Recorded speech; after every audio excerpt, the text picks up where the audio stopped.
क्या आप भी अपने इनफर्टिलिटी स्पेशलिस्ट से मिलने गए हैं और उन्होंने आपको कुछ वैक्सीन्स के बारे में बताया है लगाने के लिए?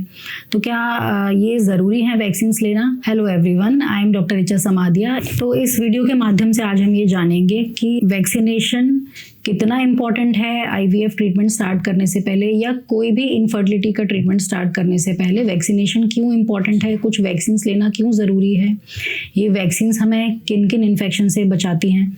वैक्सीन जो होते हैं वो इंजेक्शन या पदार्थ होते हैं जिसमें वायरस या बैक्टीरिया वीक फॉर्म में होता है, लाइव भी हो सकते हैं, किल्ड भी हो सकते हैं। वैक्सीन्स लेने से हमारे शरीर में जो हमारा इम्यून सिस्टम है वो एंटीबॉडीज़ प्रोड्यूस करते हैं और शरीर में रोग प्रतिरोधक क्षमता आती है।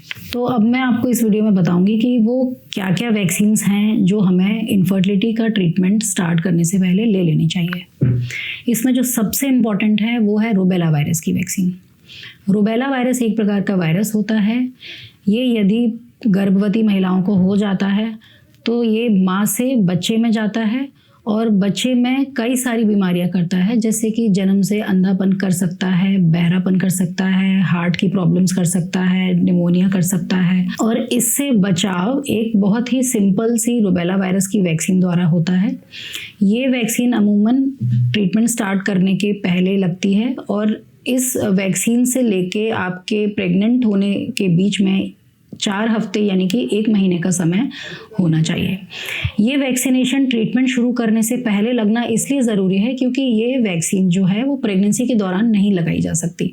यदि प्रेगनेंसी में ये इन्फेक्शन हो जाता है तो शुरुआत के 3 महीने में ये जो फीटस है उसमें काफ़ी सीरियस डैमेज करता है। ऐसा ही एक और इन्फेक्शन है फ्लू यानी कि इन्फ्लुएंज़ा। इन्फ्लुएंज़ा यानी और फ्लू वायरस माँ बच्चे दोनों को अफेक्ट कर सकता है। यदि ये माँ को हो जाता है तो सीरियस लंग इन्फेक्शन कर सकता है। ये इन्फेक्शन कभी कभी इतने सीरियस हो सकते हैं कि डेथ भी हो सकती है। सिमिलरली अगर माँ को ये प्रेगनेंसी में हो जाता है तो गर्भपात हो सकता है, कम समय पे डिलीवरी यानी कि प्रीटर्म लेबर पेन स्टार्ट हो सकते हैं। तो फ्लू या इन्फ्लुएंज़ा की वैक्सीन भी आप ट्रीटमेंट शुरू करने के पहले भी लगवा सकते हैं, लेकिन यदि प्रेगनेंसी के दौरान भी आप अपने डॉक्टर से मिलते हैं तो फ्लू या इन्फ्लुएंज़ा की वैक्सीन प्रेगनेंसी के दौरान भी कभी भी लग सकती है। एक और इम्पॉर्टेंट वैक्सीन है जो ट्रीटमेंट शुरू करने के पहले ना भी लगी हो तो प्रेगनेंसी के दौरान भी लग सकती है, टीडैप वैक्सीन। टीडैप वैक्सीन यानी कि टिटेनस टॉक्सॉइड, डिप्थीरिया टॉक्सॉइड और एसेलुलर पर्टोसिस, ये 2-3 इन्फेक्शंस के अगेंस्ट ये वैक्सीन कवर करती है। ये वैक्सीन लगवाने का सही समय है प्रेगनेंसी में 20 हफ्ते के बाद, प्रेफरेबली 27 से 36 हफ्ते के बीच में ये वैक्सीन लगवाई जा सकती है। सो आई होप कि इस वीडियो से आपको अपने सारे सवालों का जवाब मिल गया होगा, लेकिन फिर भी यदि आपके कोई डाउट्स हैं तो आप मुझे प्लीज़ कमेंट सेक्शन में बताइएगा, मैं उसका रिप्लाई करूँगी। Thank you so much.